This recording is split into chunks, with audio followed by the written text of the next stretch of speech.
Hello, good morning. This message will be on the 10 Commandments.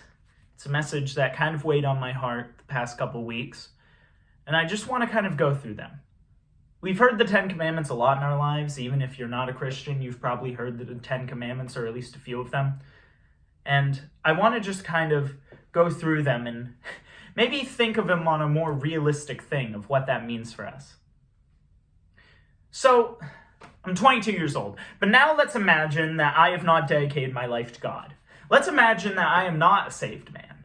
Let's imagine that I know there's a God, and I've been to church, but I'm more of like a casual Christian. You know, I just kind of go to church every Sunday and then do my own thing the rest of the week. But like, I'm a good person. I go to church every Sunday at least. You know, maybe occasionally a Wednesday night prayer service. And then I go home and I live my life, of course. And so let's say I'm like that. And I've never even heard about the 10 Commandments before. Let's say that I'm looking at myself and I'm saying, you know what? I'm a good person. This God, whenever I die, I know he's going to look at me. He's going to see me as righteous. He's going to see me as justified because I am a good person. I'm kind to people. I do good things. I don't do anything horrible. I apologize when I've done wrong and stuff like that. So, you know, I'm in good standing. And then I open up to the 10 Commandments and I start reading them. And we'll see what that actually means for me. So, 22 years of life. Let's start with the first commandment. You shall have no other gods before me. Now, I think I'm good on this. All my life, I have gone to the Lord only, gone to church. Sure, maybe I'm not as devout as some of these other Christians, but like I haven't gone to like Hinduism or, you know, Buddhism, or I haven't even gone to more of the cultish sects of Christianity, like Mormonism and stuff. You know, stuff that takes things that we don't actually have from Scripture and adds their own things to it. So I'd say I'm pretty good. I'm starting off 1 for 1. And then we come to the second commandment. And I'm already on a strong start, so I'm feeling pretty good.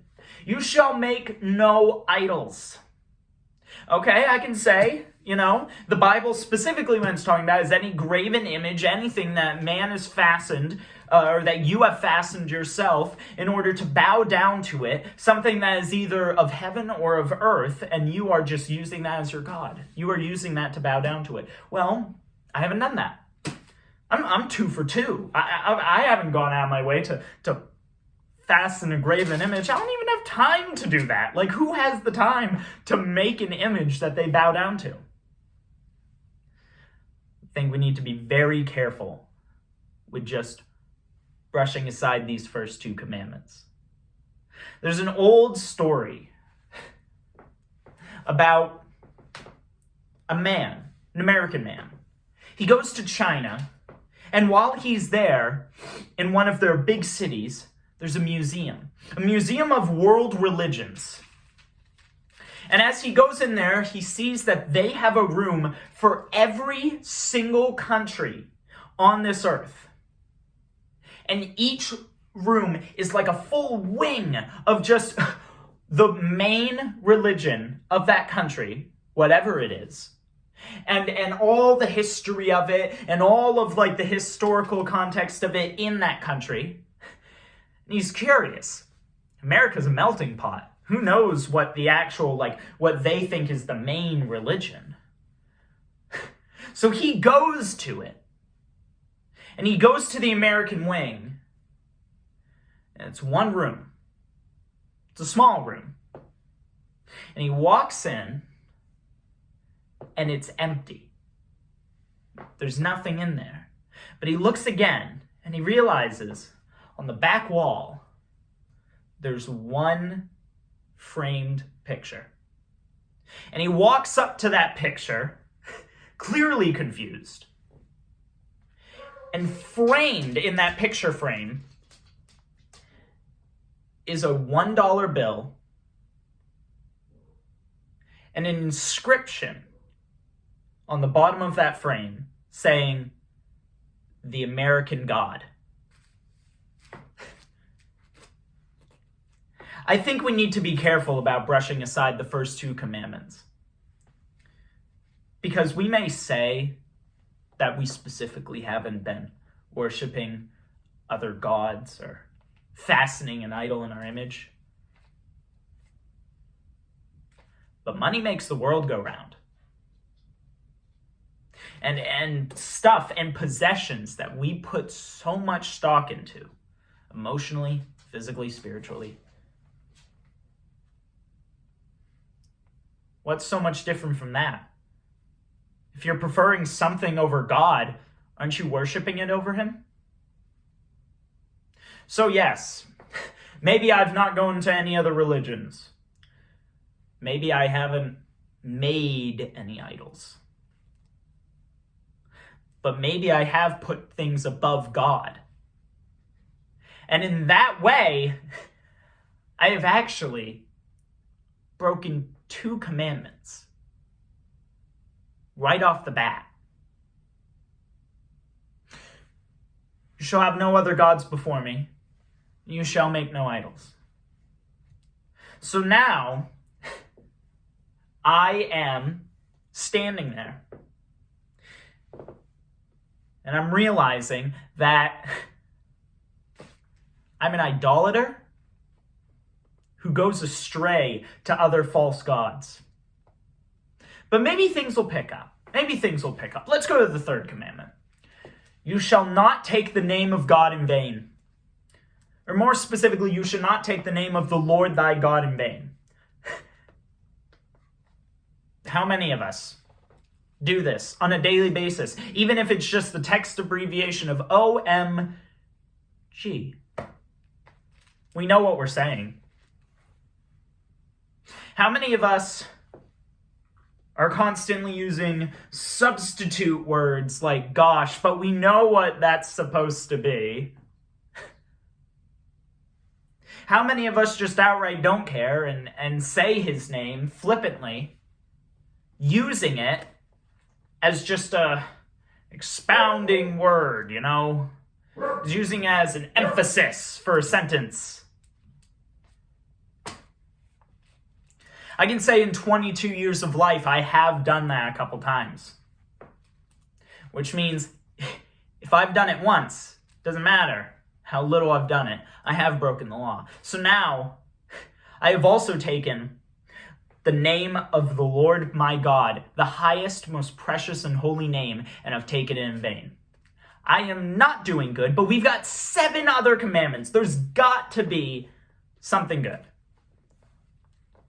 Okay, for 4th commandment, keep the Sabbath day holy. Well, that's out, because I have not kept the Sabbath day holy. What does that mean? Well, the Sabbath day, it's a day of rest. You're not supposed to do any work. And although we're not under the old law anymore, we are supposed to regard the Sabbath day.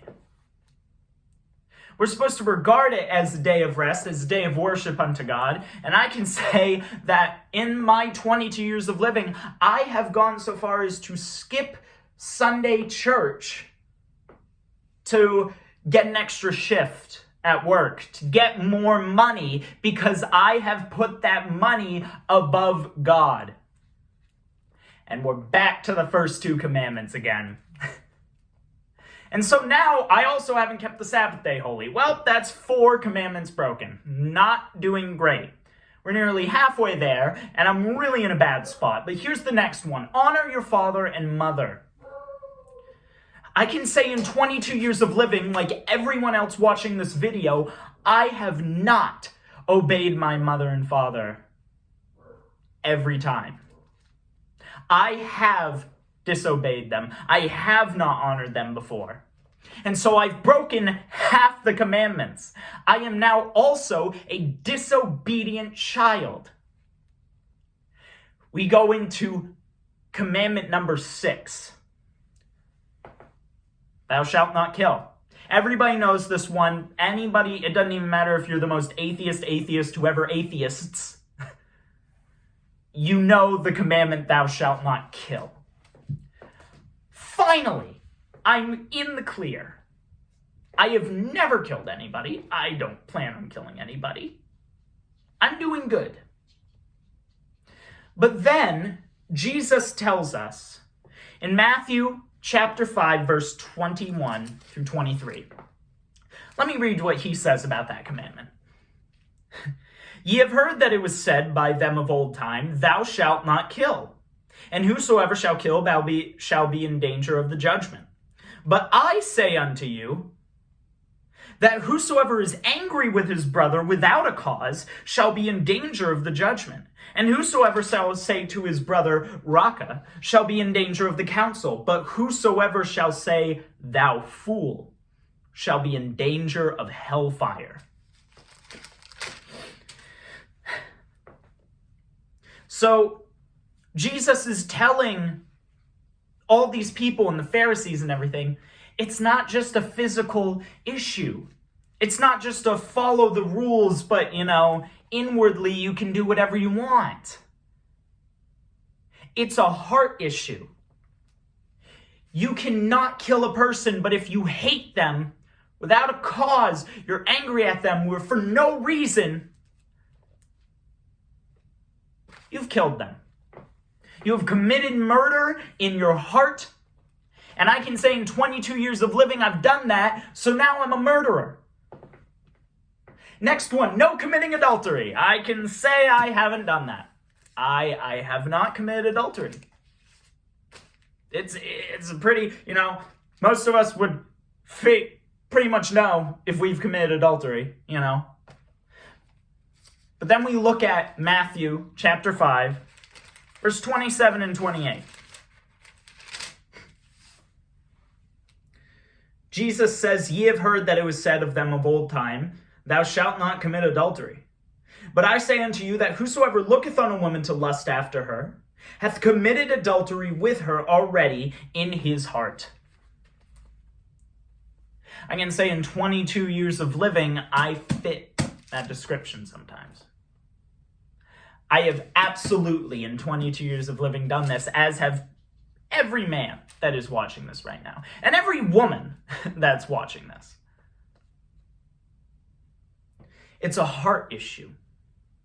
And I love what Jesus says here, that whosoever looketh on a woman to lust after, that isn't you looked on someone and you found them attractive, oh no. That's not you looking and being like, she's beautiful. No, I've sinned, no. There's a purpose here. Looketh on a woman to lust after her. That was a decision made. Not a decision of, I'm going to look at this woman, oh, she's really attractive. I'm going to look at this person because I want to lust after them. Because I want to make that decision. It's purposeful. So now, I'm an adulterer. We're going to go to the next commandment. No stealing. Thou shalt not steal. I can say in 22 years of living, I haven't stolen, at least that I remember, anything. But I have borrowed things and not given them back. Maybe I intended to give them back at one point, though a few of those things I never intended to give back. So I can now say that I'm a thief. Okay, we're going to commandment number 9 here. And I am in a bad way. But maybe we can salvage this a little bit.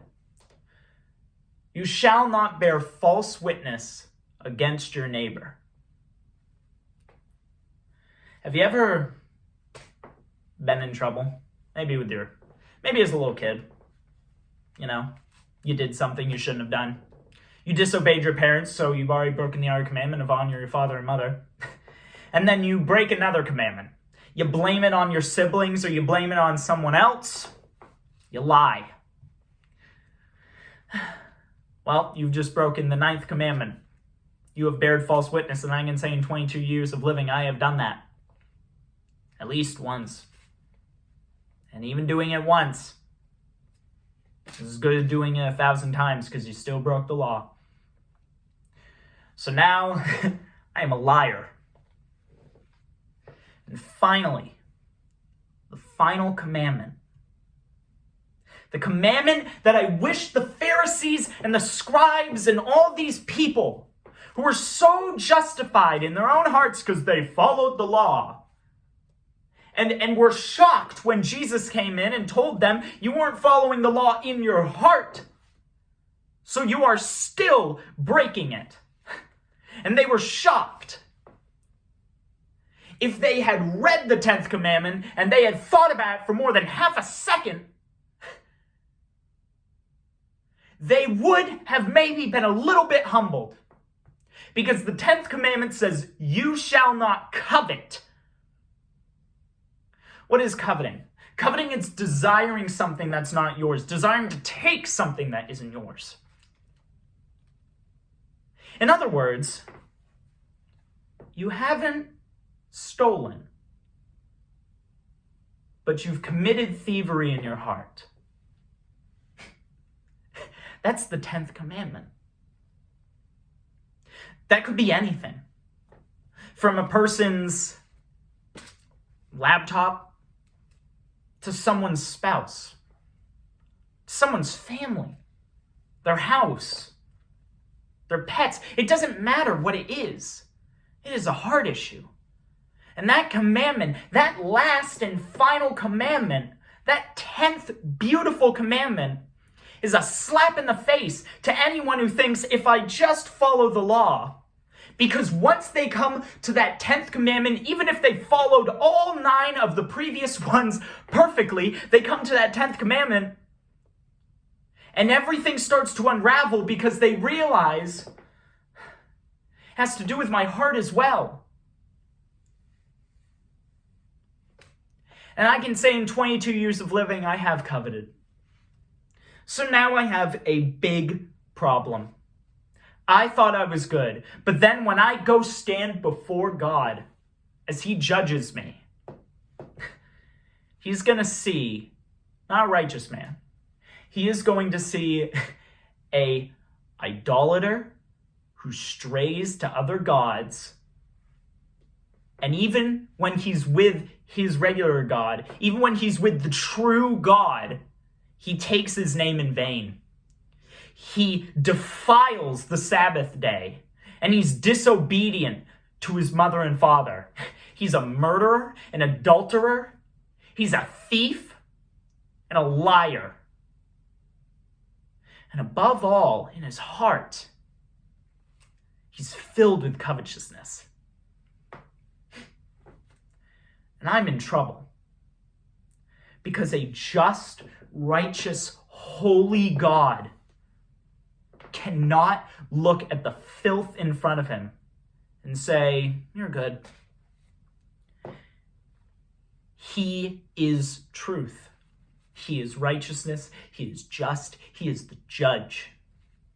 Accept it or not, but it's the facts.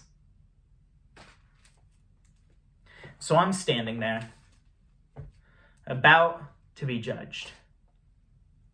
But then a man comes along.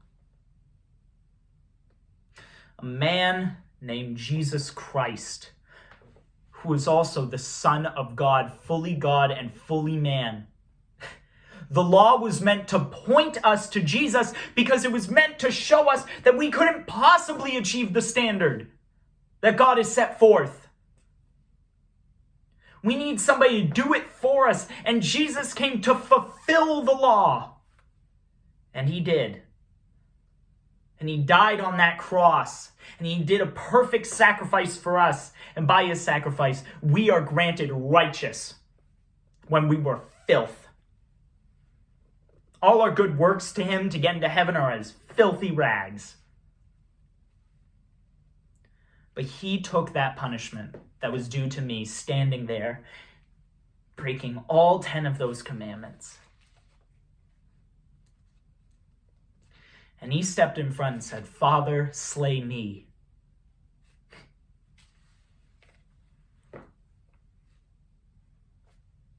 And by his grace and by his sacrifice, and nothing I have done or said or will ever do will save me. It is only by him I am saved.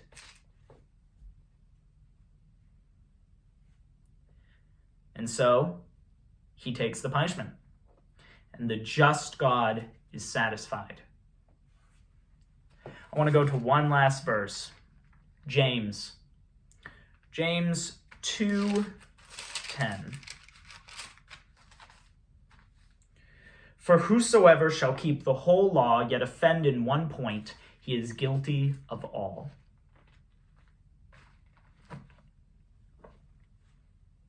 Even if you kept all 10 commandments, or at least you think you did, let's say you kept 9 of them, and then you had a bad day, and you broke one commandment.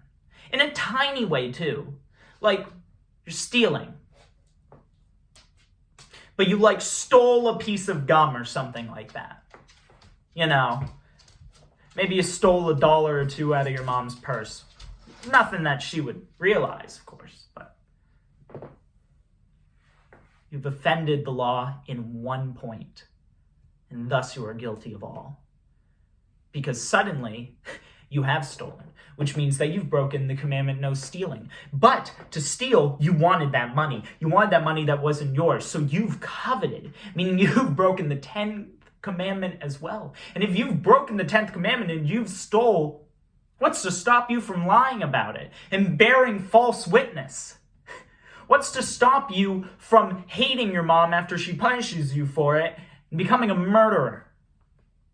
And you've also not honored your father and mother by stealing that money.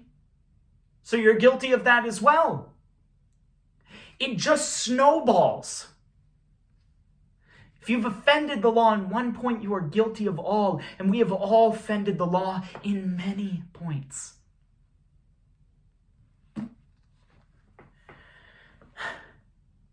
so I ask you, not to come to your own righteousness and your own wisdom, but to Christ's. Come to him, because otherwise you can't do it. Because otherwise, a just God is going to look at you, and he's not going to see the good person that you think you are. He's not going to see the good person that the Lord regards you as. The wisdom of this world is foolishness to God, because he is holy and just and perfect. Come to Christ. He already took that punishment. Ask anything of him, and he will come to you. Call on his name, and he is just and right to forgive us our sins and to cleanse us from all unrighteousness. Thank you.